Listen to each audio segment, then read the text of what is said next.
বাপ রে বাপ, পেজ দিবের এত সুন্দর হচ্ছে। দিবের এডি লাগাইছি পেজ, এডি লাগাইছি পেজ, এত পেজ তুই লাগাইছি কেন দেখ?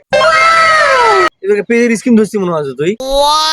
মহানা পেজ দেশ, পেজ লাগাই নি এবার কা। 3 পাতারও 3 দিকে 3 কান্দি পেজ লাগা আছে। 3 কান্দি ভাগ করলে মনে কর 12 কান্দি 14 কান্দি পেজ হয়ে যাবে। বড় বড় কান্দি সমস্যা নেই। এবার পেজের পরোটা খাম, পেজের মকলাই খাম, পেজের রেসিপি খাম, মানে হিসাব নেই।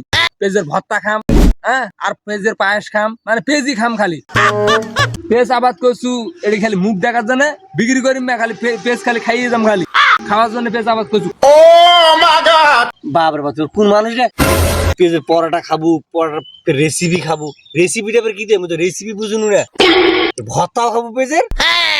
তাহলে আবার ওই ক্ষীরা লাগাইছে কে, ওই ক্ষীরের ভর্তাটা করে খাইছ তুই কোনো চুরি করে? তেরো ধরা কথা, পেজ কোন ভাগ্য লাগাইছে এই বছর? 5-7 দিকে মনে করেন ওই প্রতি বছর এরকম পেজ লাগাই। রেসিপি বুঝি না আর এই ভিডিও করবে আইছি।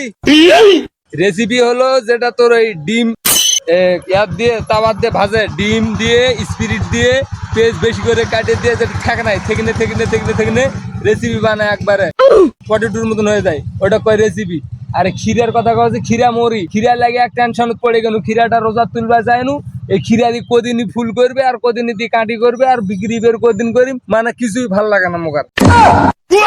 বাপ রে বাপ, ওই থেতলে ফের স্পিড দিয়ে এটা ফের রেসিপি হয়নি, এটা তোমার জানা ছিল না? আর বাপ রে বাপ, তুই ক্ষীরও লাগাইছি এই জন্য তোরা তো দেমাক। বাপ রে বাপ, থাক এত করে তর্ক করিম না।